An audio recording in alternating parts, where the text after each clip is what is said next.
22 मकानों पर चलाया गया बुलडोजर। ग्रामीणों ने पदाधिकारियों पर लगाए लापरवाही के आरोप। तेज प्रताप ने भाजपा विधायक पर कसा तंज। विधायक अरुण कुमार को दिया भगौड़ा करार। निःशुल्क कृत्रिम अंग प्रत्यारोपण शिविर का हुआ आयोजन। 3 दिवसीय शिविर का किया गया आयोजन। बढ़ती भीड़ को देख लिया गया। मुकेश सहनी उतरे जनता के बीच। आरक्षण के मुद्दे को लेकर किया जनसंपर्क। कार्यकर्ताओं ने किया भव्य स्वागत। नमस्कार, आप देख रहे हैं आज की खबर। आपके साथ में हूं अफीफा मलिक। जमुई जिले के खैरा प्रखंड अंतर्गत डुमरकोला गांव के किए गए अतिक्रमण को हटाने के लिए हाईकोर्ट ने आदेश दिया और हाईकोर्ट के आदेश के बाद पूरे गांव में दहशत का माहौल बन गया।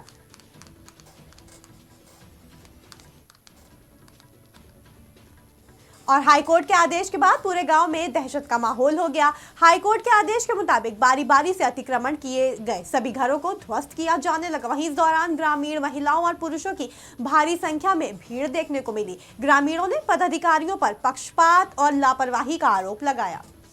आज हम ये कौन सा डुमरकोला गाँव में खैरा प्रखंड अंतर्गत अतिक्रमण मुक्त करने के लिए आए हैं। इसमें लगभग 74 मकानों को अतिक्रमण से मुक्त करना है। इसमें हमारे साथ में अंचलाधिकारी एवं कौन है आरओ जमशेदपुर के साकची थाना अंतर्गत बसंत सेंट्रल मॉल स्थित ब्राउन बेंच बेकरी में अचानक आग लग गई और आग लगने से वहां अफरा तफरी का माहौल हो गया। हालांकि इस दौरान किसी के घायल होने की कोई सूचना नहीं है और किसी इंसानी जान माल का कोई नुकसान भी नहीं हुआ। वहीं सूचना पाते ही मौके पर पहुंची दमकल की गाड़ियों ने आग पर काबू पाया।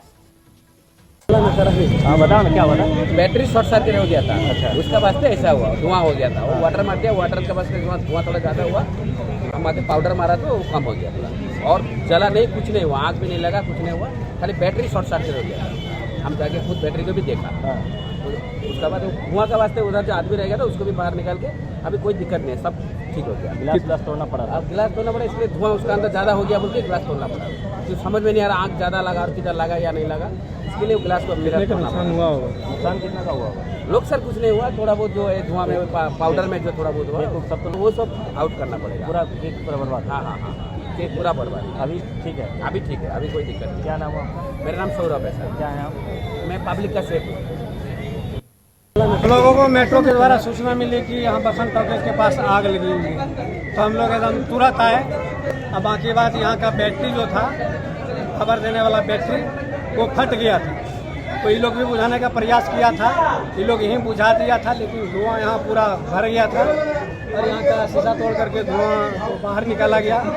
और फायर ब्रिगेड की गाड़ी आते आते तो यहाँ बुझ चुका था, लेकिन फायर गाड़ी की आवश्यकता नहीं रही।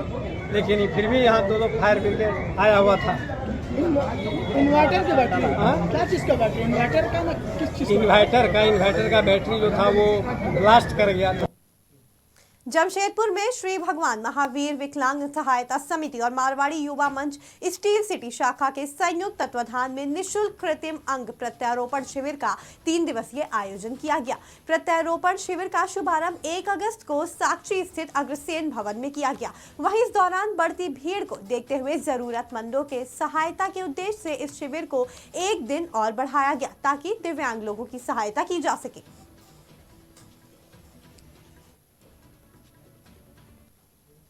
खबर मोतीहारी से है, जहां पुलिस ने भारी मात्रा में अवैध शराब जब्त की और साथ ही 2 तस्करों को गिरफ्तार कर जेल भेजा। बताया जा रहा है कि दोनों गिरफ्तार तस्कर राजस्थान के रहने वाले हैं, जिनके पास से पुलिस ने गुप्त सूचना के आधार पर कल शराब की कुछ बोतलें बरामद की। वहीं एसपी कंटेश कुमार मिश्रा ने इस पूरे मामले की जानकारी भी दी। बताने का कष्ट किया। नमस्कार। आज दिनांक 3/8/23 को मध्य निषेध इकाई बिहार पटना से प्राप्त सूचना के आलोक में एक सूचना प्राप्त हुई। पुलिस अधीक्षक महोदय द्वारा एक निर्देश दिया गया कि अन्य राज्य से शराब की एक बड़ी खेप 28 रास्ते मोतिहारी आ रही है। इस सूचना पर मेरे नेतृत्व में चकिया, मेहसी, पिपरा, सभी थानों को अलर्ट करते हुए वीआईपी सुप्रीम और सन मल्ला मुकेश सहनी एक एक बार फिर से अपने पुराने आरक्षण के मुद्दे को लेकर जनता के बीच निकले। पर गौर करने वाली बात यह है कि इस बार वो करोड़ों के बने गाड़ी पर बैठ आरक्षण मांगने के लिए जनता के बीच जा रहे हैं और केंद्र सरकार को घेर रहे हैं। बता दें, अपने 101 दिन के यात्रा पर निकले मुकेश सहनी आज पूर्वी चंपारण जिला पहुंचे, जहां उन्होंने वीआईपी नेता वरुण विजय और पार्टी के जिला अध्यक्ष अशोक सहनी के नेतृत्व में केसरिया विधानसभा क्षेत्र के सेम्योपुर और बराइयारा में जनसभा का आयोजन किया। इस दौरान जनसभा में पहुंचे नेता मुकेश सहनी का कार्यकर्ताओं ने माला पहनाकर स्वागत किया। समय समय की बात होता है, जिस समय जरूरी लोहा गर्म हो तभी ना हथौड़ा मार के कुछ पीटा जाए, कुछ आकार दिया जाए। अभी दिल्ली में सरकार बनाने के लिए लोग सोच रहे हैं, देश में प्रधानमंत्री के लिए लोग सोच रहे हैं, तो ऐसे जगह पे एक हाथ दो एक हाथ लो। हमें भी आरक्षण चाहिए और इसी समय में हम अपनी आवाज़ को बुलंद करेंगे और माननीय प्रधानमंत्री जी देखेंगे, समझेंगे कि निषाद समाज जो है पूरे यूपी, बिहार, झारखंड में अपने वोट के लिए संकल्प कर रहे हैं कि जो हमारी सुनेगा हम उनकी सुनेंगे, जो हमारी नहीं सुनेगा उनकी नहीं सुनेंगे। तो निश्चित तौर पे हमारा जो अधूरा सपना है, जो हमारा काम है, जो बंगाल में या दिल्ली में निषाद को आरक्षण मिला है, वो बिहार में भी मिले। उस निषाद आरक्षण संकल्प यात्रा पे निकले हुए हैं। 101 दिन का ये यात्रा है। अभी हम लोग मोतिहारी पहुँचे हैं और ये उत्तर प्रदेश, झारखंड, तीनों राज्य में लगभग 80 जिला को हम लोग टच करेंगे। मुंगेर में लोगों ने किला के पर्यावरण संरक्षण को लेकर अनूठा तरीका निकाला और दीवारों से चिपककर मुझे बचाओ का नारा लगाया। इस अनूठे तरीके को देखकर आने जाने वाले लोग अचंभित रह गए। जंगल के पेड़ को कटाई से बचाने के लिए ग्रामीण पेड़ से चिपक कर खड़े हो गए। दरअसल ये धरोहरें देश के ऐतिहासिक, सांस्कृतिक पहचान और गौरव की जीवन प्रतीक हैं और ये अतीत, वर्तमान और भविष्य को जोड़ने वाली कड़ी है। इन सब समस्याओं को देखते हुए जिला प्रशासन और जनप्रतिनिधियों को ध्यान आकर्षित कराने के लिए इस तरह से किला बचाओ अभियान चलाया गया और जोरदार आंदोलन करने की चेतावनी भी दी गई। ये जो सांकेतिक पदयात्रा निकाली गई है, मुंगेर के इस किले के अस्तित्व की रक्षा के लिए निकाली गई है। ये इतना पौराणिक किला है, जर्जर अवस्था में है। आप देखिए, कैमरा घुमाइए आप उधर, ये देखिए उसमें बढ़ के गाछ उग गए हैं, दरारें पड़ी हुई है। खाना पूर्ति के नाम पर, इसके मरम्मत के नाम पर सिर्फ लाल रंग पोत दिया जाता है, जिससे कि इसको चमका दिया जाता है। हम लोगों ने ठाना है कि किसी भी हालत में मुंगेर किला को बचाना है। उसका मुख्य कारण है कि किला की जो स्थिति है वो जर्जर अवस्था में है और हम सरकार से मांग करते हैं इसको पुरातन विभाग, भारत सरकार द्वारा संरक्षित किया जाए। तो आज यह रैली निकालने की जरूरत पड़ी। इस सांकेतिक रैली में मुंगेर के विभिन्न संस्थाओं ने भी सहयोग दिया है। हम उनका धन्यवाद देते हैं कि उन्होंने इस रैली को सफल बनाया। ये रैली मुंगेर की किला की संरक्षता के लिए निकाली गई है। इस किला के साथ जो छेड़छाड़ की गई है, इसमें जो पाइपलाइन डाला गया है वह गलत है। बिहार सरकार के कैबिनेट मिनिस्टर मदन सहनी ने सीएम नीतीश कुमार के लोकसभा चुनाव लड़ने को लेकर कहा कि नीतीश कुमार बिहार के किसी भी कोने से चुनाव लड़ेंगे तो वह अपार बहुमत से जीतेंगे। वहीं उन्होंने भाजपा के खिलाफ प्रहार किया और कहा कि भाजपा में वैसे कोई नहीं है जो चुनाव में जीत का दावा कर सकते हैं, लेकिन उन्होंने दावा किया कि आने वाले समय में महागठबंधन की अपार जीत होनी है। इसमें कहाँ कोई संदेह है। माननीय मुख्यमंत्री जी का चेहरा जो है राष्ट्रीय स्तर का, और बिहार के मुख्यमंत्री बनने से पहले वो केंद्र में भी मंत्री रहे, विभिन्न राज्य में उनके द्वारा काम किया गया है और आज जो उनका चेहरा है वह देशव्यापी है। इस लिहाज से वो जहाँ से भी चाहेंगे वहाँ से चुनाव लड़ेंगे भी और चुनाव जीतेंगे भी। बिहार सरकार के नए मंत्री के रूप में शामिल हुए रत्नेश सदा ने भाजपा के खिलाफ प्रहार किया। उन्होंने कहा कि केंद्रीय गृह मंत्री अमित शाह ने ऐलान किया था कि छोटी पार्टियों को निगल जाएंगे, लेकिन जब मुख्यमंत्री नीतीश कुमार ने विपक्षी एकता की मुहिम छेड़ी और उसमें कामयाबी मिली तो भाजपा को दिल्ली में एनडीए की बैठक बुलानी पड़ी, जो पहले कभी नहीं हुआ। साथ ही उन्होंने दावा किया कि 2024 के लोकसभा चुनाव में भाजपा की हार का दावा भी किया।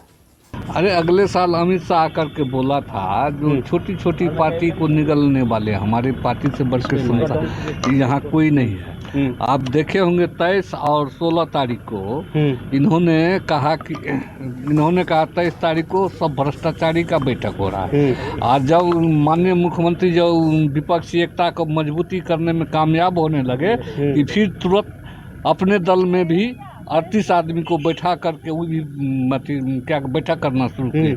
ये भाजपा के प्रदेश अध्यक्ष सम्राट चौधरी ने मुख्यमंत्री नीतीश कुमार पर जोरदार हमला किया और कहा कि नीतीश कुमार बिहार में चुनाव लड़ने लायक ही नहीं है, तो वो उत्तर प्रदेश में क्या चुनाव लड़ेंगे। साथ ही कहा कि बिहार में अपराध तेजी से बढ़ता जा रहा है, शराब माफियाओं के हौसले बुलंद होते जा रहे हैं।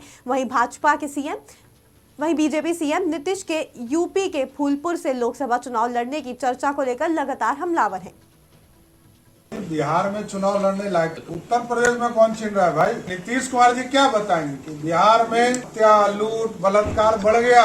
उस बिहार से मैं आया हूँ। उत्तर प्रदेश में जहाँ अपराधी को या तो जेल में रहना होता है, नहीं तो जमीन के अंदर रहना पड़ता है। उस प्रदेश में जाकर ये क्या अपना दिखाएंगे कि मैं उस बिहार से आता हूँ जहाँ बालू माफिया है, शराब माफिया है, गुंडागर्दी है, उसी बिहार से आते हैं। अरे नीतीश जी को दम है तो बिहार के किसी सीट पर लड़े, भाजपा का एक समान कार्यकर्ता भी उनको चुनाव हराने का काम करेगा। अपने बयानों को लेकर चर्चा में रहने वाले वन और पर्यावरण मंत्री तेज प्रताप यादव ने भाजपा विधायक अरुण कुमार सिन्हा को भगौड़ा करार दिया और कहा कि भाजपा के लोग डरपोक हैं। उन्होंने यहां तक कह दिया कि अरुण कुमार सिन्हा पहले मेरे पिताजी यानी राजद सुप्रीमो लालू प्रसाद यादव से डरते थे और अब वो मुझसे भी डरते हैं। साथ ही उन्होंने दावा किया कि आने वाले समय में 2024 और 2025 के चुनाव में भाजपा का सुपड़ा साफ हो जाएगा। वहीं तेज प्रताप यादव ने यह भी कहा कि जातीय जनगणना पर भाजपा साजिश रच रही थी, लेकिन उनकी हार हो गई। नेता प्रतिपक्ष विजय कुमार सिन्हा ने मुख्यमंत्री नीतीश कुमार के उत्तर प्रदेश के फूलपुर से लोकसभा चुनाव लड़ने की चर्चा को लेकर कड़ी प्रतिक्रिया दी। उन्होंने कहा कि मुख्यमंत्री नीतीश कुमार जानते हैं कि वो बिहार में कहीं से भी चुनाव लड़ेंगे तो कम से कम 1 लाख वोट से हार जाएंगे, इसलिए उनके दल के लोग उनको बिहार से बाहर भेजने में लग चुके हैं। चाहते हैं कि ये बिहार छोड़, उनके दल के लोग, उनके गठबंधन के लोग, जो लोग हैं चाहते हैं कि अब बिहार कोई ज्यादा बर्बाद न करे, बिहार से बाहर चले जाए। ये नीतीश कुमार की बर्बादी को देखना चाहते हैं। जो व्यक्ति अपने बिहार में चुनाव जीत नहीं सकता, बिहार की जनता के विश्वास को जो व्यक्ति खो चुका है, बिहार के किसी भी लोकसभा से ये चुनाव लड़ेंगे 1 लाख से ज्यादा वोट से हारेंगे। लोग बाहर भेजकर बिहार को बचाना चाहते हैं और ये समझ नहीं पा रहे हैं कि जब बिहार में हम चुनाव नहीं जीत सकते तो उस यूपी में, जिस यूपी में राम राज्य स्थापित हो चुका है, उस यूपी में जहां बनारस की गलियों में वेद का मंत्र गूंज रहा है, उस यूपी में जहां कृष्ण की बांसुरी की धुन सुनाई पड़ने लगी है, बिहार के अंदर आज भी बख्तियार खिलजी का वह क्रूर दृश्य, गुलामी की निशानी इनके घर में ही दिखाई पड़ रहा हो, जो बख्तियार खिलजी ने नालंदा विश्वविद्यालय जला दिया। झारखंड विधानसभा मानसून सत्र के 5वें दिन भाजपा से बगमारा विधायक ने धनबाद में हो रहे लाखों करोड़ों रुपए के अवैध कोयला खनन की सीबीआई और ईडी से जांच कराने की मांग को लेकर सदन के बाहर जोरदार धरना प्रदर्शन किया। उन्होंने कहा कि आज जिस तरह से धनबाद के साथ साथ पूरे झारखंड में लाखों करोड़ों रुपए का राष्ट्रीय संपत्ति की लूट हो रही है, भारत ही नहीं बल्कि पूरे विश्व में ऐसी लूट नहीं देखी होगी। इसलिए तमाम मामलों की जांच सीबीआई और ईडी से कराए जाने की मांग उठाई। कि आज जिस प्रकार से पूरे झारखंड के साथ साथ धनबाद में राष्ट्रीय संपत्ति का लूट हो रहा है, ये पूरे हम लगता है लाखों करोड़ों का राष्ट्रीय संपत्ति कोयला का लूट हो रहा है। इतना बड़ा लूट पूरे भारत नहीं, पूरे विश्व में कहीं पे भी नहीं हुआ होगा। तो जो ऐसे अधिकारी हैं जो लूट में लगे हुए हैं, वैसे अधिकारी पर कार्रवाई होनी चाहिए। इसी का परिणाम है जो हम लगातार ऐसे गलत काम कारनामों करने वाले के खिलाफ आवाज़ उठाने का परिणाम है कि 2 दर्जन से ज़्यादा मुकदमा हम पर डालकर हमें जेल भेजा गया, हमारा अंगरक्षक को वापस ले लिया गया और तरह तरह के हथकंडा अपनाकर सरकार हमें प्रताड़ित करने का काम कर रहा है। इसलिए रांची में अपने ही सरकार के खिलाफ धरने पर बैठे जेएमएम विधायक लोबिन हेम्ब्रम ने सदन के बाहर जोरदार धरना प्रदर्शन किया। वहीं जब उनसे सवाल पूछा गया तो उन्होंने कहा कि हम सरकार के खिलाफ नहीं हैं, बल्कि जनता से जुड़े मुद्दों को लेकर मांग कर रहे हैं। और बिहार में केंद्र सरकार ने पेशा कानून को लागू कर दिया और झारखंड में लागू नहीं किया जा रहा है। साथ ही कहा कि अगर मांगों पर जल्द विचार नहीं किया गया 23 अगस्त को विरोध राजभवन के समक्ष जोरदार धरना प्रदर्शन किया जाएगा। खिलाफ का बात नहीं है। जो चीज झारखंड, जो चीज केंद्र सरकार ने पेशा एक्ट बिहार के टाइम में दिया और बिहार ने भी 1998 में वहाँ लागू कर दिया, जिसका गजट मैं आप लोगों को दूंगा। और यहाँ पर जो भी सरकारें बनी शुरू से लेकर के आज तक, ये सरकार ने पेशा एक्ट को धरातल पर नहीं उतारा। अभी एक नियमावली बना रहा है, पब्लिक ओपिनियन ले रहा है, ये तो नाटक हो रहा है। तो इसलिए हम आपको बिहार का गजट भी मैं आपको दूंगा और उसमें क्या लिखा है सारा चीज आप लोग देख लेंगे। नहीं देते तो जाएगा 24 में नहीं, पब्लिक विदा करेगी। नहीं लगे, अगर नहीं करेगा तो पब्लिक के विदा करेगा, सरकारें को विदा कर देंगे। क्यों नहीं करेंगे? जनमीन चीज है, ये अधिकार, हम जनप्रतिनिधि हैं।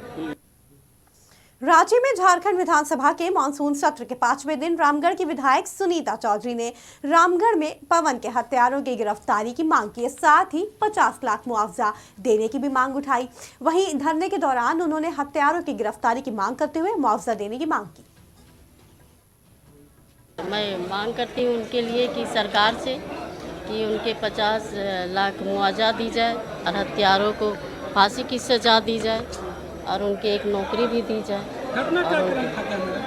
घटना का क्रम तो ये पता नहीं चला है अभी, लेकिन 2 को अरेस्ट किया गया है, वो बताएंगे पुलिस।